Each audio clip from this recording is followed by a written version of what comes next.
What's up mga tamago, Arinolog sa inyo lahat. Medyo delay na nga no. Ngayon pa lang tayo mag-grind itong Chaos World. Huwag na natin patagalin to. Ito na yung intro.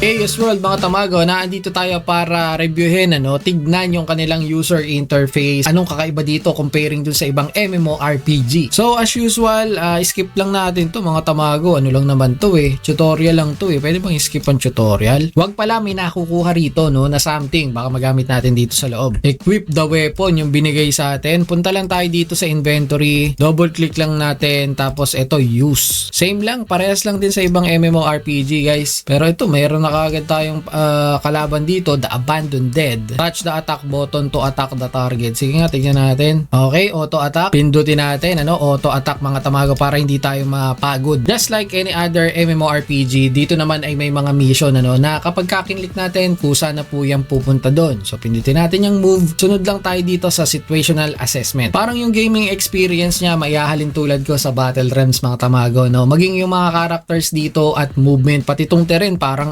Battle Realms So 26 meter, move tayo, lakad pa tayo rito mga tamago. Mamaya yung UI naman niya ang ating re-reviewin. So sabi rito, you can set automatic use by touching the quick slot for 2 seconds and then sliding up. So hold natin to mga tamago, then drag lang natin pataas. So mga tamago, yan, automatic na pong gagamit yan ng speed potion. Actually, ito mga tamago, UI na rin tong ine-explore natin habang nag-tutorial tayo dito sa game, pinapaliwanag na nila yung mga pinipindot nga dito sa laro na to. So ito may scroll dito, ask Leonic for help, move tayo guys. At maganda rito, yun nga, kung busy ka, click lang yan and mag-auto move naman yan mga tamago patungo nga dito sa inyong mga missions. Again, pag may kalaban naman, pwede po natin pindutin tong auto at kusa na yung aatake dito sa mga infected goblins. Sa ngayon, 3 lang ang kailangan natin patayin mga tamago at ito, contamination source removal complete. So nakakuha tayo din ng gold at saka ng red pots. So sa paggamit ng potion mga tamago, ito, pwede natin ilagay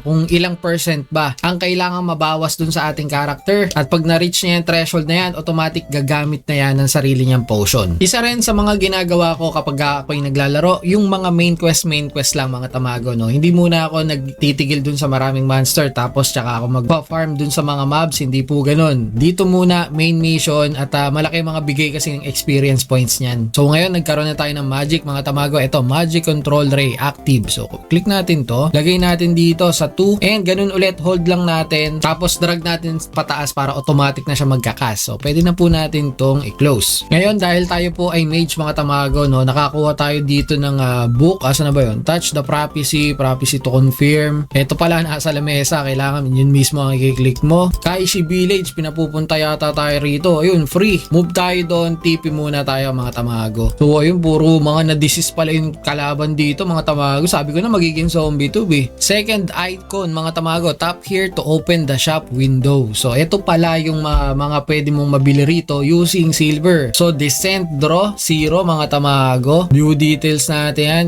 So may nakuha akong descent dito. Is this a guardian mga tamago? Touch the descent window to descend as the being you just contracted with. So parang ito yung mag-aalaga yata sa akin. Quick descent na lang tayo mga tamago. Si Nazir. Ano to? Pinagagamit kasi sa akin tong Stone of Return. So move location mga tamago. Ito pala yung teleport. So use natin yan at babalik tayo sigurado dun sa town. So ngayon naman mga tamago, pag-usapan natin itong mga makukuha mo kapag ka naglaro ka araw-araw. So ito, meron tayo ngayon first day natin gold at ayan, item required. Mukhang hindi ko yata ito hanggang kailan ba to. And sa pagkakaalam ko mga tamago, meron pa tayo dito sa ating inventory. Kasi nag-pre-register ako. Supposed to be, meron tayo dapat dito mga tamago. Kaso mukhang wala. Saan ba kukunin yun? Wala namang mail Ito pala mail. Ayan, mail. Parang walang pre-registration bonus mga tamago. Anong nangyari dun? Yan, ngayon meron na akong armor. Ay, robe pala. Apprentice robe mga tamago. Kasi tayo po dito ay magician. Double click natin at ayan, kita naman naka-equip. At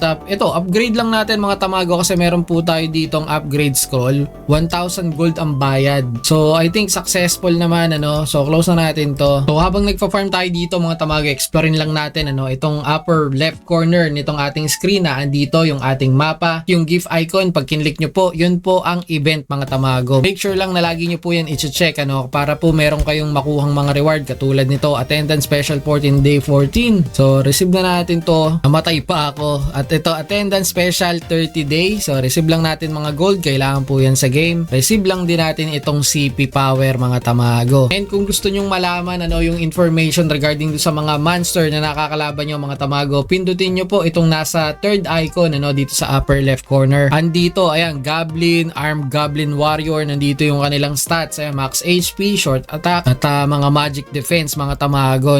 Close na rin natin yan. Syempre, mahalaga na may information tayo kada halimaw na na-encounter natin dito sa larong Chaos World. So ngayon, ito, bear yung kalaban ko Ayan, Bear Temples. Meron din dito, Villagers List para madali mga tamago na makapunta tayo. Kung halimbawa, ito, General Good Merchant. Kung gusto nating mamili dyan, pwede nating i-double click. At kung saan yung pupunta dyan, ito, General Store. Dito rin sa taas mga tamago, as you can see na andito yung mga stats, yung mga buff na meron ako sa ngayon. So 11 seconds, matatapos na tong Descents Nazir. Potion of Speed, ayan, 6 minutes pa mga tamago. Aerial's Grace, 9 minutes. So magkakaroon din tayo rito ng passive skills mga tamago, or passive buff. Pero sa ngayon po, wala pa. Tutorial mode pa lang ako. At ito rin, Magic Activation, aaralin natin isa-isa yan. So nakakakita ako ng red dito mga tamago, click lang natin. Then as you can see, meron pang pula rito, click lang natin dyan. At ito pala yung lagayan ng stats. Sa ngayon, gusto ko sana mag-strength para kumbaga medyo makunat-kunat yung ating mage dito mga tamago. So titignan po natin yan. Sa ngayon, ipunin ko muna to hanggang ako ay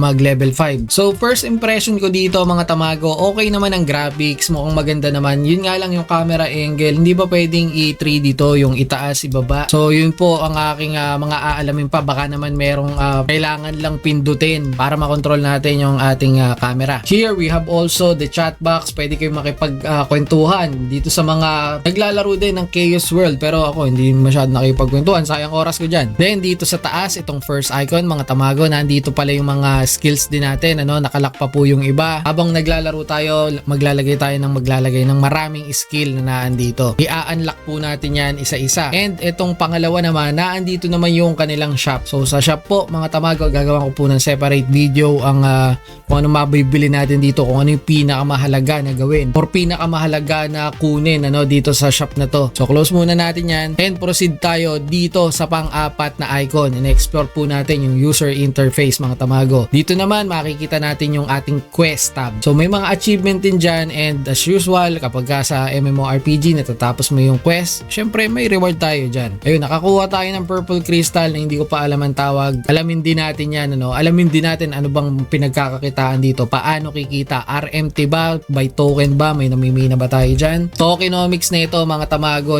i-discuss din natin yan dito sa channel, parang ginawa natin kay SealM. So sa quest, merong mga daily quest, weekly quest, at yung mga pwede mong ulit-ulitin. I think siguro isa sa mga susi dito para ikaw ay lumakas kagad, gawin mo rin tong mga daily quest, huwag mo rin kalimutan yan, kasama yan sa mga dailies mo. Synthesize pet, 3 times kailangan natin, wala pa tayo, hindi pa tayo nakakapag-summon. Ang alam ko kasi dito mga tamago, may bigay sa atin na diba? May bigay dapat na registration reward. So nasa na kaya yun? Tatanong ko dun sa ating mga kasama. Then ito, may burger button dito. Ito na mga tamago, kung ano man yung mga naan dito, kailangan ma-unlock pa natin yan. Yung pagtitrade sa market, meron yatang dito RMT nga mga tamago. So level 30 pa ma-open yan, pati yung cross ramp. Yung cross ramp about naman dun sa token mga tamago ng pinaka game. So pati itong pattern hindi pa open, pati guild hindi pa open, kailangan level 30. Ako po isasali na lang dun sa mga tropa natin na nauna nang nag-grind. Wala pa tayong pet mga tamago, wala pa tayong descent. Explorein po natin to isa-isa. So sa ngayon mga tamago, more on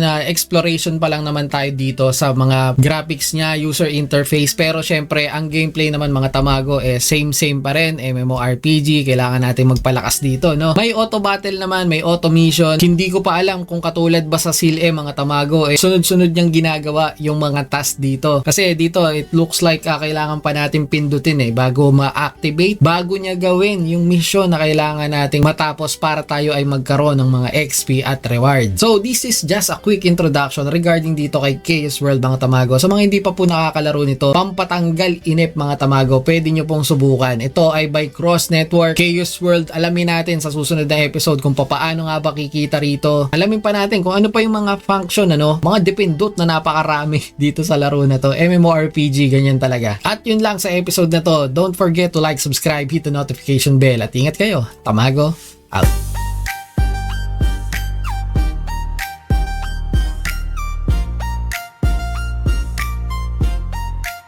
Si Arok, gigising pa lang, tinapay agad ang hanap, pandikit sa kape kahit